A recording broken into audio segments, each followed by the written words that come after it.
the number one player in the class of 2025, five-star quarterback Bryce Underwood has flipped his commitment from LSU to his hometown Michigan Wolverines. How did all of this happen? Let's bring in the man who has been all over this story from the beginning, our national recruiting analyst, Alan True. Alan, welcome. I know that you have been extremely busy. There's been a lot of talk about this potentially happening, Bryce Underwood flipping his commitment from LSU to Michigan.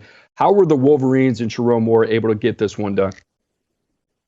Yeah, so several prongs to the attack. I think first, just dogged effort, making sure he knew he was a priority and how important he was to this class, which I don't even know that you can overstate how important he is to Michigan's recruiting efforts. And then an all hands on deck approach from the staff to alums, to the collective, to the guys in the class, to the guys who may end up joining him in the class, to the fans going to his playoff games recently. I mean, they threw everything they had at him and got it done, stayed the course. LSU made a really good play to keep him here late into their class.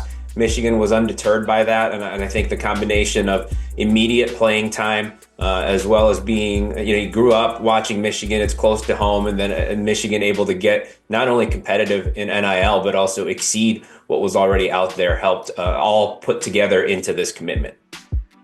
Alan, I do want to ask you just kind of a one-off question. Obviously, being the number one player in the country, given Michigan's quarterback situation this year, what is the expectation for Bryce Underwood in Ann Arbor? Is this going to be a guy that's going to step in to that starting job, or is Michigan going to look elsewhere, potentially maybe in the transfer portal for a bridge type of quarterback?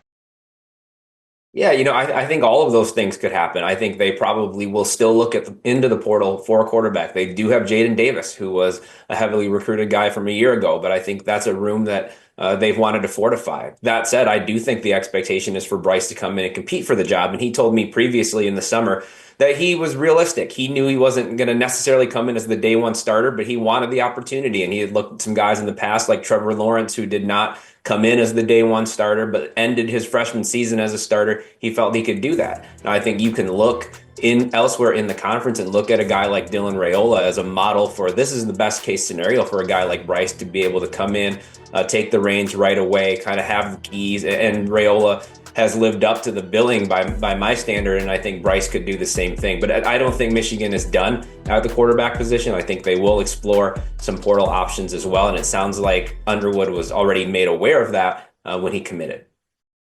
Alan, Michigan is not the typical strong finishers when it comes to recruiting. Before Bryce Underwood sitting inside the top 15, now inside the top 10, all of a sudden you look up, within 24 hours, a couple offers go out to guys like Jakeem Stewart in Louisiana, Isaiah Gibson, a five-star there in Georgia. What can we expect from the Wolverines with 12 days until National Signing Day?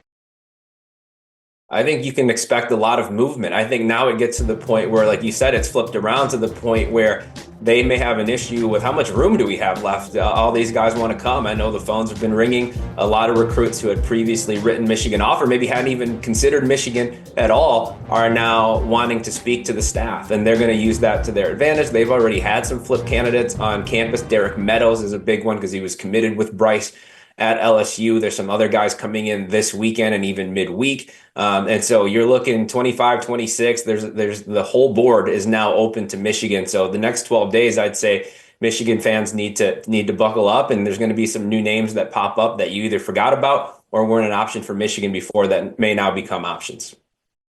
Alan, appreciate it, man. Get that coffee machine ready. I know it's going to be a long couple days here until National Signing Day. Guys, just a reminder, you can find all of Alan's work at 247sports.com. Speaking of 247sports.com, it's the place to be for the latest news. Keep it locked in here, especially ahead of the drama of National Signing Day.